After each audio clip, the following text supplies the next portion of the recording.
Әрбір адамның өмірі айтылмаған сыр, жазылмаған жыр, оқылмаған кітап. Маскүнем ана. Маржан күйеуі дүниеден озбай тұрып, ел қатарлы өмір сүрді. Зағи қара жұмысшы болса да, отбасын асырап таза еңбек етті. Жаман әдеттен аулақ отағасы, балаларының болашағын ойлап, кішкентай болса да баспана соғып алсам деп, арасында құрылыс заттарын да алып отырды. Адамның басы Алланың добы деген. Зағи өз арманына жете алмай, жүрек талмасынан өмірден ерте озды. Бар ауыртпашылық пен жауапкершілік жесір қалған келіншектің мойнына артылды. Түс көргенде қайғыдан қан жұтқан Маржан ер азаматынсыз қатты қиналды. Өзі де балалар үйінде тәрбиеленген соң арқа сүйер жақыны болмады. Ауылдағы қартайған ата енеден де үміт аз. Өздері кедей отбасы болған соң бір зейнетақыларына қарап, шықпа жаным шықпа деп отырған жандар. Күйеуінің асынан кейін Маржан құрбысының қасына көмекші болып, тойханалардың біріне жұмысқа шықты. Үйдегі екі інісіне тұңғышы Жансая бас көз болды. Балаларды асырау расымен де оңай емес еді. Ай сайынғы пәтерақының өзі де демде келіп қалатын. Жәрдемақының тең жартысы соған кетеді. Күйеуі тірі кезінде мұндай ауырлықты Маржан сезе бермейтін. Тойханада жұмыс жасап жүріп, балаларының нәпақасын үнемі әкеліп жүретін Маржан соңғы кездері ішімдікке тым жақын болып бара жатты. Жұмыстан кейін таңға жуық келетін анасының үстінен ішімдік иісі бұрқырап тұратыны Жансаяға мүлде ұнамады. Қызының қас қабағына қарап, біраз күн бұрынғы қалпына түсетін Маржанның әдептілігі көпке созылмады. Жылға жетер-жетпес жұмысынан шығып, қасында ішкіш құрбылар пайда болды. Қаршадай қызды адам құрлы көрмей, перзенттерінің бар жоғы, аш тоғы есінен шыққан келіншек өз білгенін істеді. Жансая 8-ші сынып оқушысы. Сабаққа бірде барса, бірде бармай үйінде інілерін қарайды. Анасының мұндай жолға түсіп кеткені Жансаяның жанын жегідей жейді. Қамқор жанашыр анасының табан астында қатыгез, маскүнем адамға айналып кеткені адам сенгісіз. Өзінен кейінгі інісі Ержан 5-ші сыныпта оқиды. Оның да жанары мұңға толы. Анасының таяғы мен ауыр сөздері аз уақыт ішінде баланы жалтақ қылып жіберген. Ержаннан кейінгі кенже інісі Айбар 3-2-ден асқан кішкентай балақай. Анасынан мейірім көрмеген соң, әпкесі Жансаяға қатты бауыр басып алған. Көзі мөлдіреген балалар анасынан жылулық пен мейірім күтеді. Жаны мен тәні ішімдікке жақын болып кеткен Маржанның олармен ісі жоқ. Бар жауапкершілік қаршадай қыздың мойнында. Кеш бата Айбардың дене қызуы көтеріліп, мазасы кете бастады. Таң ата үйден шыққан анасын күткен Жансаяның екі көзі төрт болды.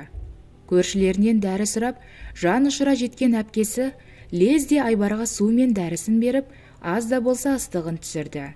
Түнгі 3-тен аса Маржан мас күйінде оралып, кірген бойда жүруге дәрмені қалмай, кіре беріс жерге жалп ете қалды.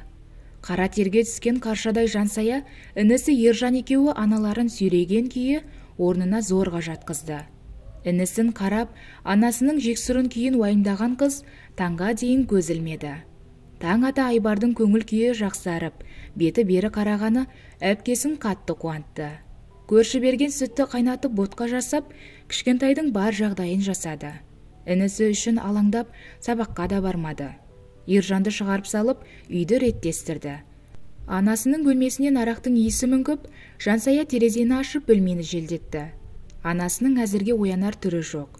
Қорылды басып, ұйқы құшағында. Ас үйге кірген Жансаяның не тамақ жасарын білмей басы қатты. Азық түлік бітіп, макарон мен сәбізден басқа ештеңе қалмапты. Бар нәрсемен түстік жасап шай қойды.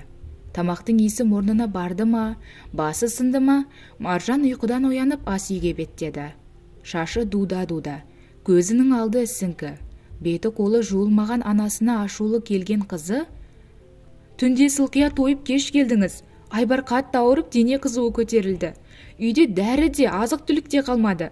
Әрі қарай қалай өмір сүреміз? Сіздің жүрісіңіз мұнау», деп Жансая өксігін баса алмай жылап жіберді. Бұл сөздерге ойланып, құлақ асар ана болмады. Қызын шапалақпен тартып жіберіп: «Өй сорлы, сен маған ақыл үйрететін кім едің боқмұрын? Өлмесеңдер одан әрі. деп қолын жумастан қазанның қақпағын ашып піскен макаронды қомағайлана асай, сөмкесінде қалған жартыны демалмастан тартып алды. Бірнеше күн сабаққа бармаған Жансая таңертең ерте тұрып сабаққа жиналды. Ұстаздарға түрлі сылтау айтып шаршаған қыз кейде өзінің осындай шарасыз күйге түскеніне қатты қапаланады. Ержан екінші ауысымда оқитын болғандықтан Жансая Айбарды сеніп тапсырып кеткен. Сонда да сабақта інісі үшін әпкесі қатты алаңдаулы еді. Сабақтан асығыс келген Жансая бірден Айбарды тамақтандырып Ержанды сабаққа жіберді. Анасы үйден әлде қашан шығып кеткен сынды. Шашылған төсегі мен жуылмаған ыдысы сол қалпында тұр. Ойламаған жерден ауылдағы нағашы әжесі келгенде Жансая қатты қуанды. Ұлы өмірден озғаннан кейін балалардың жағдайының мәз еместігі қарияны қатты күрсіндірді. Шәй үстінде демін алған әжесі: «Шешелерің қайда, жұмыста ма? Көрінбейді ғой», деп Жансаяға кесесін ұсынды. Бұл сұраққа не деп жауап беретінін білмеген немересінің жанары мұңға толып: «Білмеймін әже, қайда жүргенін. Анамның бізге қарайтын уақыты жоқ, күнде ішіп келеді», деп немересі күйіне жауап берді. Ұлының көзі кеткен соң келінінің білгенін істеп жүргені қарттың жүрегін ауыртты. Қаршадай балаларға жаны ашыды. Не де болса енесі Маржанның келуін күтті. Ауылдан алып келген бір асым етін қазанға салып, әжей балалардың кешкі асын қамдады. Балалардың адамша ыстық тамақ ішпегендеріне де біраз болған. Күнделікті макароннан ығыры шыға бастаған балапандар дастарханға қойылған бешбармақты рахаттана жеп, әжелерімен әңгіме айтты. Түнгі 12-ден аса Маржан әдеттегідей мас күйінде үйге оралды. Есікті ашқан енесі келініне жиіркене қарай: «Өзің не болып кеткенсің?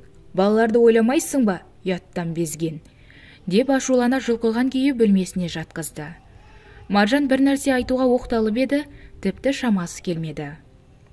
Атар таңды көзімен атырған енесі Маржанның ұйқыдан тұрғанын күтпестен ашулы қалпында бөлмесіне барды.